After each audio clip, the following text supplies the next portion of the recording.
乡亲继续来看，民进党提名的桃园市长参选人，嘛是现任的新竹市长林志坚，被指控涉事的论文是共抄的。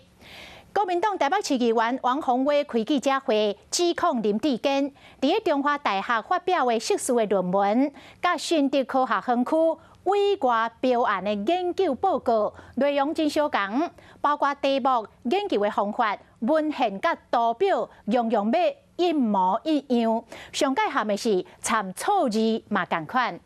林志坚安怎来驳回呢？伊讲这毋是新闻，这已经是旧闻了。讲家己绝对会堪要考验。以半导体产业为中心，几乎就原文照抄。最扯的是错字还一模一样。2008年的硕士论文，国民党台北市议员王宏美美和2007年德科委办标案有够相像。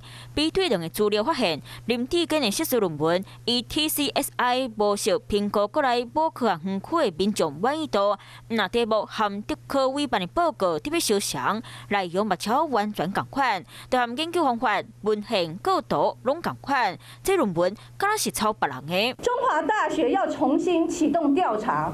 林志坚的论文是否有抄袭、违背学术伦理，是否有学术诈欺的问题？如果这样子做，就是他去把做出来他有贡献的心力的成果，去当他的文章来发表。对我而言，他这篇论文，第一个题目正确。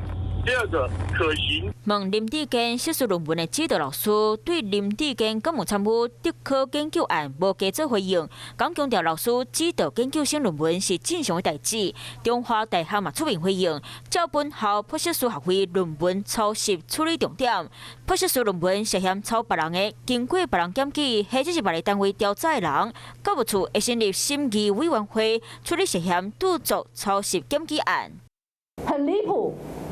既违反学术伦理，而且也有违法之嫌，所以林志坚，你要不要退出这一场桃园市的选举？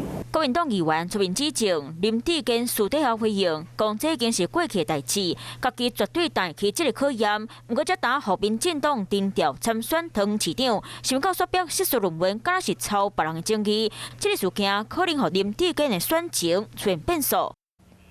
Hello， 大家好，我是乃瑜，要教给大家2个任务。第一个，华视新闻的脸书专页，你按赞了吗？还有华视新闻的 YouTube 频道，赶紧订阅起来，还要记得按赞，开启小铃铛哦。